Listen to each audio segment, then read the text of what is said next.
So I guess Bone Spurs completely forgot about Baltimore and Chicago, huh? They didn't want to take up that fight. It seems like they've moved on to Memphis, Tennessee, and Portland, Oregon. Now, starting with Memphis, Tennessee, they are supposed to be sending the National Guard in sometime next week. But instead of getting pushback, both the governor of Tennessee, who is a Republican, and the mayor of Memphis, who is a Democrat, are looking to work with the extra law enforcement that is coming in. The governor says that personnel from 13 different U.S. agencies will be coming into the city next week. The FBI, the DEA, the Bureau of Alcohol, Tobacco, Firearms, and Explosives, and 300 troops from the Tennessee Highway Patrol. It still remains unclear how many of the National Guard they're going to be sending, but the governor has said that they are only going to be taking supportive roles and they're not going to be making any arrests. They are also not going to be armed unless requested by law enforcement. The governor also said that they've been planning this for months, and this operation is supposed to be happening in waves over the next few weeks to the next few months. Now, the governor is saying that they are doing this because of the high crime rates in Memphis, Tennessee, with the crime rates being some of the highest in the United States, with a rate of 2,500 violent crimes to 100,000 people. Now, for perspective, Detroit, Michigan only has about 2,000 violent crimes per 100,000 people. Now, Mayor Paul Young has pointed out that the city is already working with the FBI, the U.S. Marshals, and ICE doing joint operations in the city.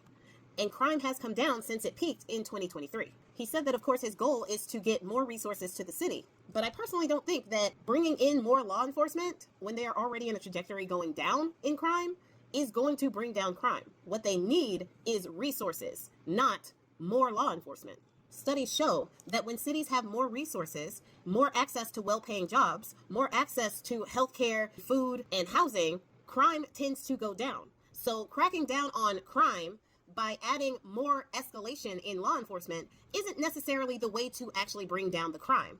Stopping the root causes of crime will bring down the crime.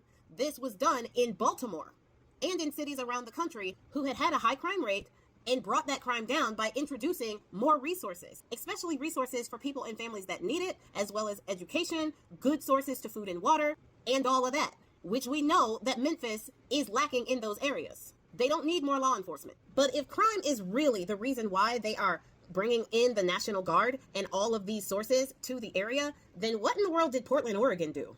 Because Bone Spurs has just waged all-out war with Portland, Oregon, saying that he is going to send the full force of the U.S. military to that city.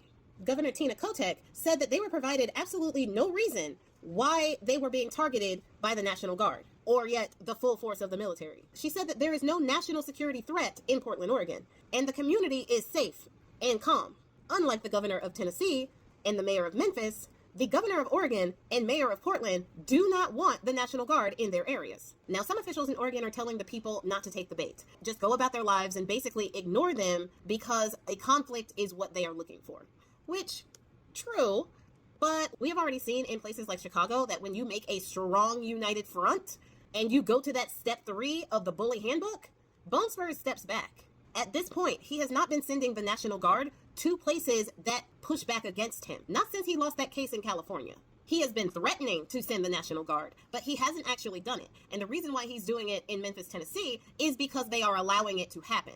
So I agree with some of the other officials in Oregon, like Maxine Dexter, who is telling people to make a strong united front against this action of the administration.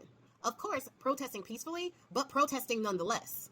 Don't just act like it's not happening, because the more you give them, the more they're going to want to take. It's like giving a bully your lunch money to stop them from hurting you, and then they come back the next day and they want more of the lunch money until you actually take up for yourself. Now, Bone Spurs says that he's doing it out of a request from Kristi Noem and is telling Pete Hegseth to send the troops in full force to protect the frozen facilities. Now, this too is a violation of the Posse Comitatus Act. However, I think they're going to try to play this one as them protecting against the newly proclaimed, by executive order, domestic terror group Antifa. By the way, we know what Antifa means, right? Yeah, so just saying, they're being called the terrorist group. Got it. Bone Spurs signed an executive order saying that Antifa was a terror group. And this came after the untimely demise of Kirk.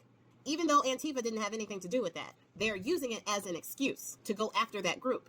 And they are also using the attack on the frozen facility last week, or the week before, to go after them as well. Now, they say that the person who attacked the frozen facility was going after the agents. Thing is, only detainees were harmed, and there was one who was unalived, and the other 2 detainees were injured. There were no frozen people injured in that attack. So to say that they were going after the frozen people, they must have been stormtroopers. So I think they are using those 2 things to escalate and beef up security in a lot of other frozen facility areas, starting with Portland, Oregon, because they haven't told the governor or the mayor what they even plan to do there. Bone Spurs said it was war-torn, but there's nothing happening there. Nothing's going on. So why the sudden interest in the frozen facilities of Portland, Oregon? If anybody knows any more about this, please write it down in the comments, because I am so confused as to why he is targeting that place specifically.